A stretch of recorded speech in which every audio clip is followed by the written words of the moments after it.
I'm waiting for you. I'm waiting.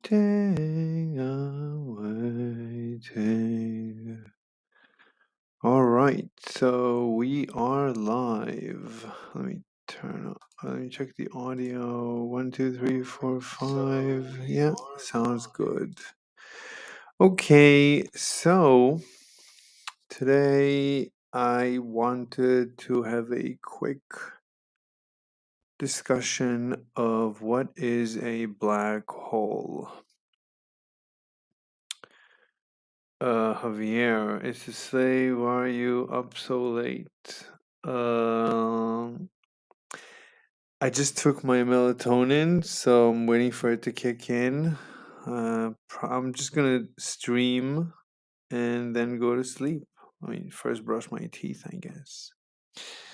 Anyway, today I'm going to discuss what is a black hole. So, Javier, wait, let me put the link in if somebody wants to join and have a discussion about what is a black hole. What is a black hole? Anyway, so what is a black hole? So, if we take the Earth, our planet, and we pull down the moon, we add mass to the planet, and we drag in more and more mass from the asteroid belt, and even take the whole sun, pour the whole sun onto the Earth. I mean, increase the Earth's mass. So what's going to happen? So, well, what's happening right now? So right now, I'm sitting on the surface of the Earth, and I can feel that I'm being dragged down towards the center of the Earth somehow. Okay, okay, that's good. But at the center of the Earth, or let me take one step back. So I'm experiencing a certain pressure, atmospheric pressure on my head, on my body. Now, if I start digging and go underground, and let's say we're gonna pour dirt on my body as I go let's say 100, I dig 100 feet down, and then let's pour all the material that I dug out on top of my head. I'm gonna feel all that pressure on my head. If I dig another 100 feet down, and again we're going to pour all the material back on top of my head, I'm going to feel all the pressure of that column of dirt on top of my head. As I dig deeper and deeper, and each time I let all the dirt sit on top of me, I'm going to feel more and more pressure on top of my head until I reach the center of the planet. At the center of the planet, I would feel maximum pressure. All right, that's good. Now, let's start adding material on top of the planet. So we have the Earth, it's a spherical ball. And let's add more and more layers of dirt and increase the mass of the Earth. So I'm at the center of the Earth, and I can feel a column of dirt. Basically, from all directions, there is a column of dirt sitting on my head and pressurizing my head. And as we add more and more and more dirt on top of the Earth, so this column of dirt grows, and creates more and more and more pressure on my head or on my body. Now,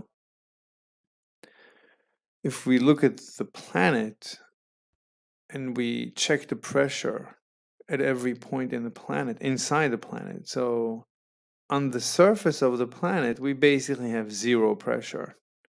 As we check more and more and more points inside the sphere, we see that closer to the center of the sphere is the maximum pressure, and closer to the surface is zero pressure.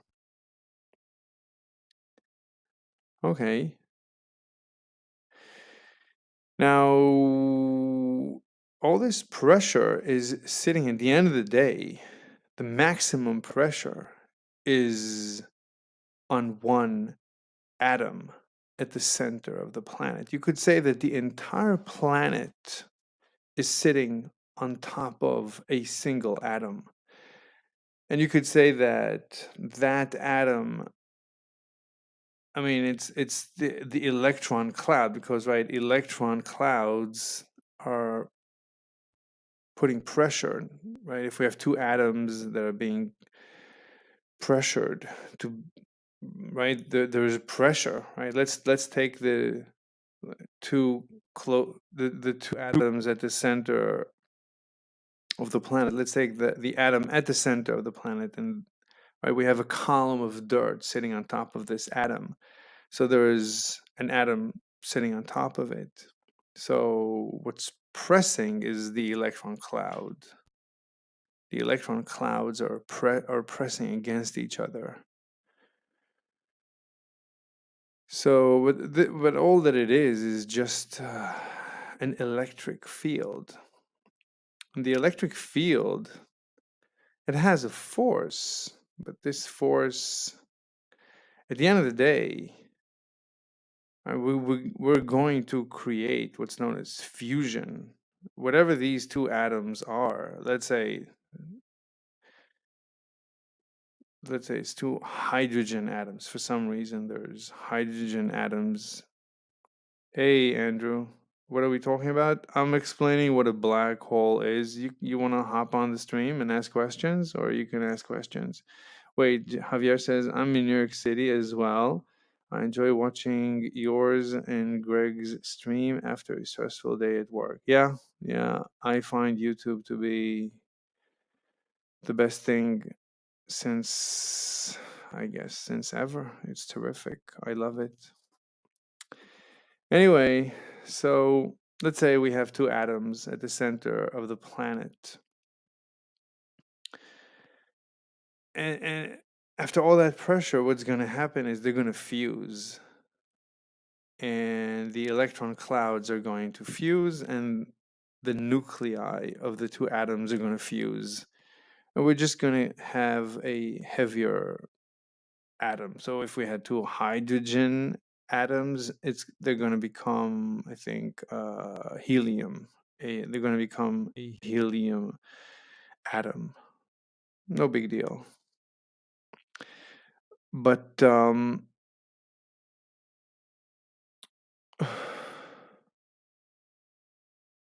anyway, my point is that but again, there's going to be pressure on this atom after it fused. There's still going to be pressure on it. And I guess the next time around, it's going to fuse again. And this is exactly what takes place at the center of the sun. I mean, there is fusion going on.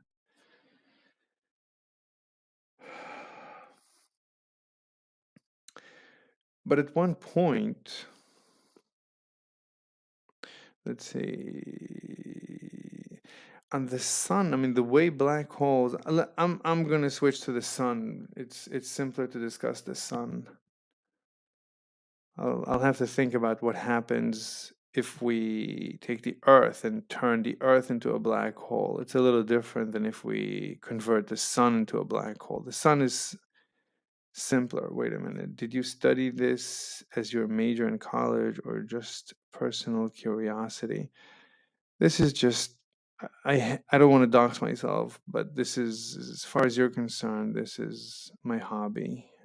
Physics and science is my hobby. So, I mean, everybody says, I mean, if you walk up to an astrophysicist and ask him, what is a black hole?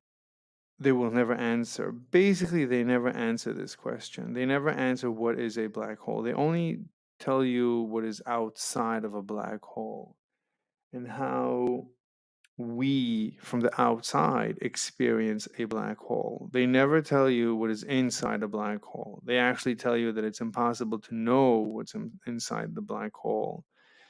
So much so that they actually call it a singularity, which means they just don't. A singularity is just the word they use for we don't know what's going on inside a black hole.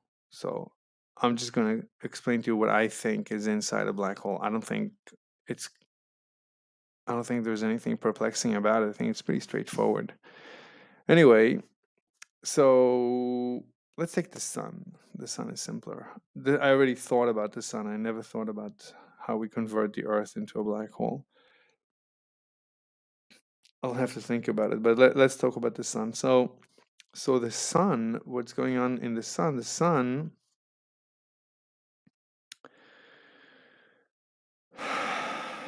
so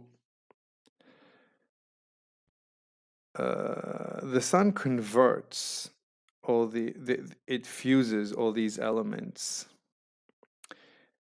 and every time right before it becomes a black hole, a big sun, a little bigger sun than ours, right before it becomes a black hole. So what's going on?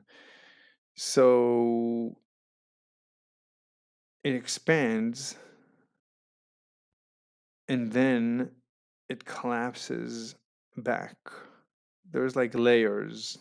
An outer layer expands, and then this layer collapses back on a core, on a very heavy iron core. So right before a sun, a big sun, becomes a black hole, so at the core is an iron core, and the outer layers, they expand and then they fall back, and as they fall back, they hit the iron core, and this iron core then becomes a black hole. All right, so let's take the clock a little back to before this. So we have an iron core, and let's think about the pressure. So at the surface of the iron core, you could say that there's almost basically zero pressure. As you check the pressure deeper and deeper in the iron core, you discover that there is maximum pressure at the center of the iron core. You could say at the core of the core is maximum pressure. All right. So then as the outer layer expands and then collapses onto the core and hits the core, smacks the core all at once, there is a wave of pressure, incredible pressure that goes from all sides, from the surface, all together, from the surface. This pressure wave, it's a sound wave actually. This sound wave now travels towards the center of the core, a pressure wave. Now, this pressure wave, as it gets to the very center of the sun, it builds up. The pressure just means what is pressure? What is a wave?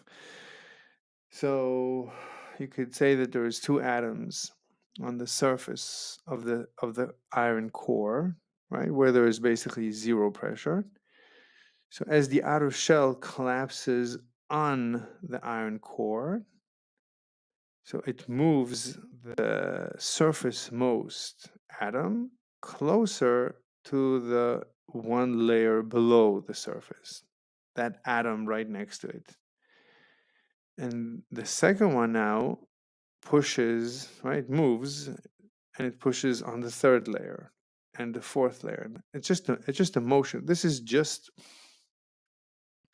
a sound wave. So a sound wave travels, but this sound wave travels in 3 dimensions, towards the center of the core, which means there's motion of atoms and they're all moving towards the center of the core until you get to the centermost. Okay, Javier, this kind of a random question, but can you do a Tinder advice video down the road? Sure. Yeah, ask me questions. I'll give you all the advice I can. Anyway, so we have the centermost. Obviously, there's always a centermost atom. Now, there's a incoming wave from all directions, from all three dimensions, directions coming in towards this centermost atom. So atoms push in one after the other until they reach the centermost atom. And so this one is going to, at the end of the day, push. And this one is going to push. And this one is going to push. And now this is an incredible wave of energy. This is tremendous energy. The entire layer of a sun expanded and then crashed on the surface of the iron core. And all this energy now is directed towards a single atom. A single atom now has to carry the entire energy of this collapse. Now, this centermost atom was on the brink of getting crushed as it was, even before this wave of energy came in to crush it. So much more now. And this atom, iron atom, is now experiencing a force that is just too great for an atom to survive, and it's too great for the. So I guess at this point it's a neutron, the centermost. We could even say that it had to become, I guess, a neutron star. The iron core was already sort of a neutron, at least at the center. It was already neutrino matter. It was just pure neutrons. So it was a neutron, which means the electron is already swallowed into the proton. The proton swallowed already the electron. So all the protons were converted into neutrons. So all these neutrons now of this iron atom, these neutrons, they have the strong force pushing them apart. But this strong force has its limit, and this limit is about to be broken. This is how a black hole gets created. So the two neutrons of the atom at the center of a star. So these two neutrons now, there's nothing holding back the fusion of two neutrons into. So we I don't think we know what happens when two neutrons are crushed. So two neutrons, it's just three quarks and three quarks, and they're forced.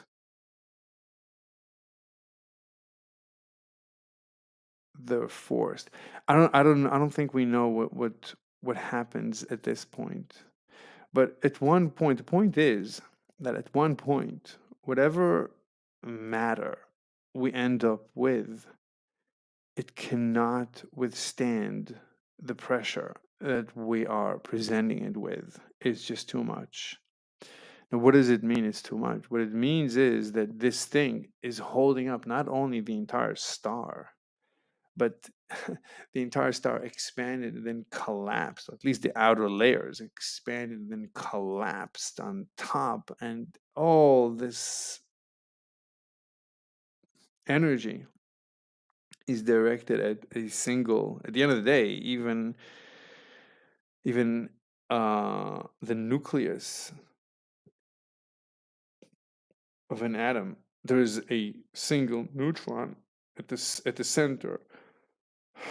At the center of the nucleus, there's a single neutron. So all this force is on a single neutron. You could say that all the force at one point is on a single quark.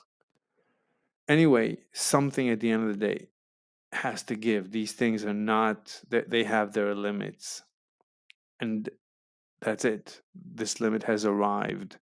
And at one point, we actually have a subatomic particle becoming crushed.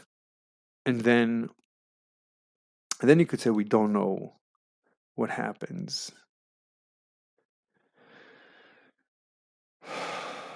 So, but what does happen? So, I mean, if it becomes crushed, it loses its size. It no longer has a physical size. Right before that, it had a physical size. This neutron had a physical size, but now it lost the battle. And once it loses this battle, there's nothing stopping it from forever collapsing. So the collapse starts, and there's not enough, but it's not like the force goes away. The force that crushed it goes away. The force is still there. The fact that it became crushed, okay, but it's still experiencing that force. And and and it's not like now there is another force in nature that's going to hold the star from collapsing. There's actually nothing holding the star from collapsing. Until now, this single neutron was holding the entire star from collapsing. But now this neutron is crushed, and there's nothing holding the star back from collapsing. So this neutron starts collapsing, but it will continue collapsing forever. So once it collapses, now something very strange happens. So now we have to talk a little bit about general relativity. So pressure, tremendous pressures, or any pressure is energy. It's basically, it stretches, it causes a stretching of space-time.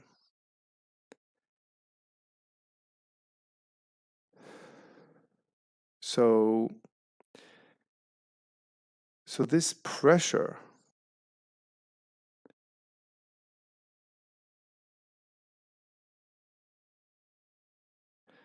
wait a minute.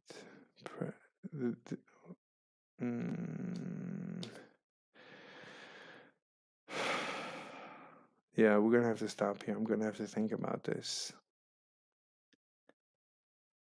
Anyway, we'll continue another day, hopefully. Have a great time. Bye.